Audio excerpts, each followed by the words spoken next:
In the theater of comedic repartee, Corey Holcomb, like a linguistic acrobat, traversed the realms of praise and jest, bestowing accolades upon K.K. Palmer's talents while, in the same breath, unleashing the arrows of satire upon her and her mother. That Keke Palmer's multi-talented. You know, she could sing. She's not just an actress. No, she really can.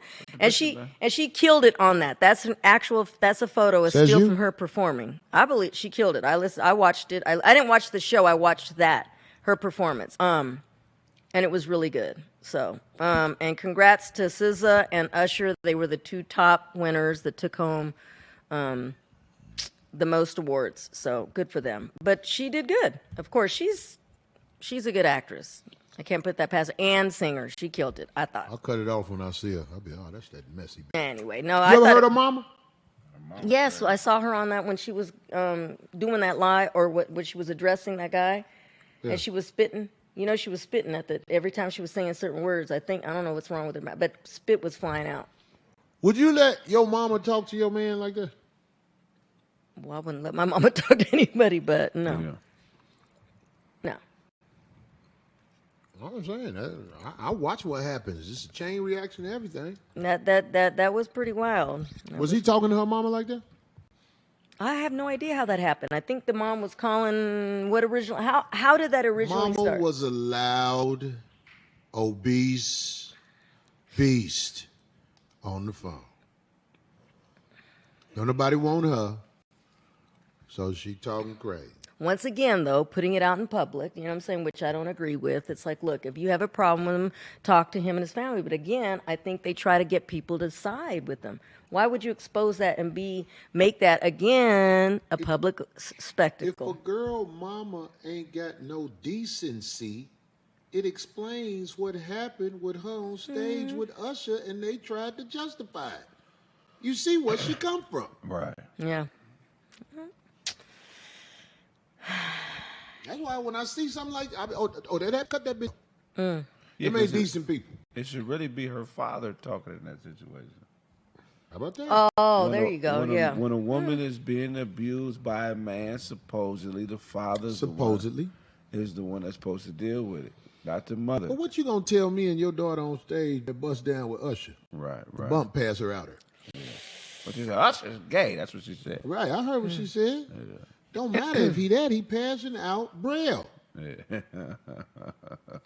He could still. I mean, I'm not mad at her. I'm sorry. I'm not mad at her for standing up for her daughter, but it's the way you go about it. Like, why would you do that? You're not mad at her for standing up for her daughter. What did she say that she was standing up for her daughter? Well, I didn't listen to the whole thing, but I'm saying exactly. Wait, no, because of that, because I don't like that whole public making excuses for a woman. Spectacle. The lady No, I'm not. For her daughter. She took the opportunity to talk crazy to somebody like she been. That doing is her whole true. life.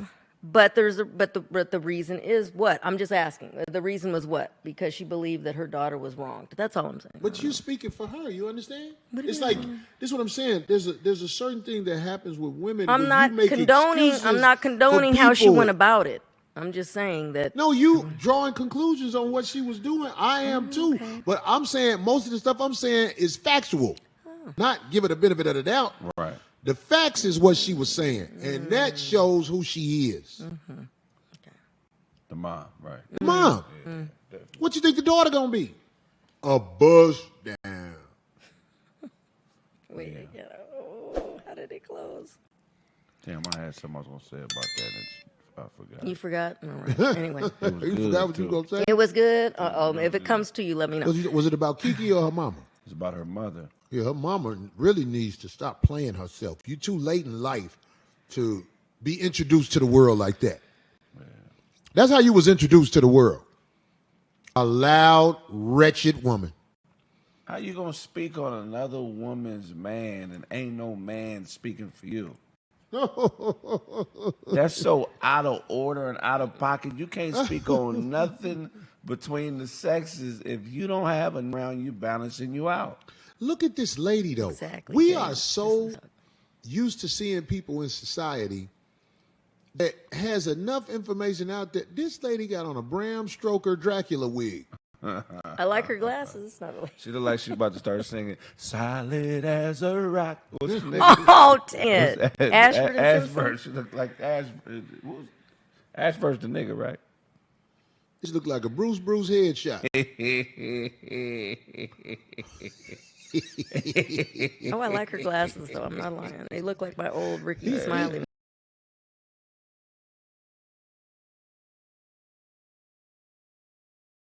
This comedic joust, a digital spectacle akin to a Shakespearean farce, unfolds with the ebullience of jesters from bygone eras, leaving no stone unturned in the pursuit of laughter. Holcomb, with the finesse of a court jester, begins by extolling K.K. Palmer's virtues in singing and acting. The praise, however, is as capricious as the wind, swiftly changing direction to jest as Holcomb playfully claims to change the channel whenever Palmer graces his screen. This comedic volte-face, reminiscent of the whimsical turns in Moliere's farces, transforms admiration into mockery with a theatrical flourish. The target then shifts to K.K. Palmer's mother, a character thrust into the comedic limelight with a video showcasing her animated discourse. Holcomb, with the precision of a satirical surgeon, seizes upon a moment where Palmer's mother appears to be spitting while speaking, turning the ordinary into the extraordinary. This comedic exaggeration, a technique reminiscent of the hyperboles found in Aristophanes' comedies, amplifies the humor at the expense of reality. The confusion expressed by Holcomb about the origins of the situation echoes the labyrinthine plots of Greek tragedies, where the intricacies of human relationships unfold in convoluted ways. The comedic confusion becomes a narrative device, a rhetorical fog through which Holcomb navigates with a mischievous grin, leaving the audience entangled in the whimsy of his comedic labyrinth. Holcomb's criticism of the public exposure of personal issues resonates with the cautionary tales of Aesop's fables, where the consequences of indiscretion serve as moral lessons. The public spectacle, akin to Aesop's warning against the imprudent display of vulnerabilities, becomes a modern parable cautioning against the perils of airing one's personal affairs in the public square. The sarcastic remark about the mother's lack of decency, intertwining it with an incident involving Usher, becomes a satirical nod to the interconnectedness of gossip and its often baseless nature.